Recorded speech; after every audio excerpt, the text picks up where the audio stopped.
Monetary Policy, RBI's Monetary Policy Committee is expected to continue to cut the benchmark lending rate in June. The RBI will announce the decision today. While economists expect the benchmark's lending rate to be lower to 5.75% by the Monetary Policy Committee, my colleague Pallavi joins in with more details on this. Right, it's Monetary Policy Day yet again, and the MPC is expected to continue to cut the benchmark lending rate or the repo rate by 25 basis points. Now, according to an NDTV Profit poll of economists, all except for one expect a rate cut of 25 basis points, with SBI expecting a rate cut, a deeper rate cut of 50 basis points. Now, let's quickly take a look at what's changed from the last policy to this one. First up, GDP growth rose to a four-quarter high of 7.4%. That was for Q4 FY25, while GVA growth came in at 6.8%. The divergence was on account of high indirect taxes.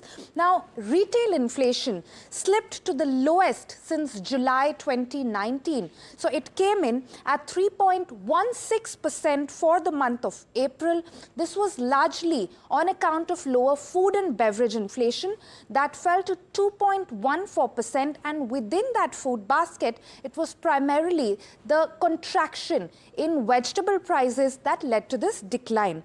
Now, to be sure, the RBI actually does project inflation for FY26 at 4%, though economists are not ruling out some undershooting there, with Q1 being estimated at 3.6%.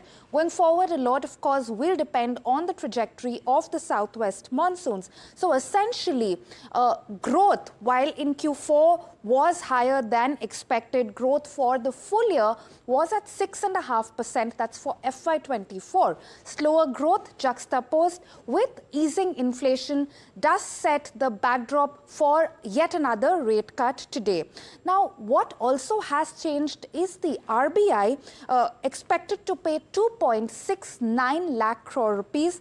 That's how much it has announced will be the surplus transfer to the government. That is the highest ever, though it is a tad below estimates, and it does mean that liquidity is likely to continue to remain comfortable going forward.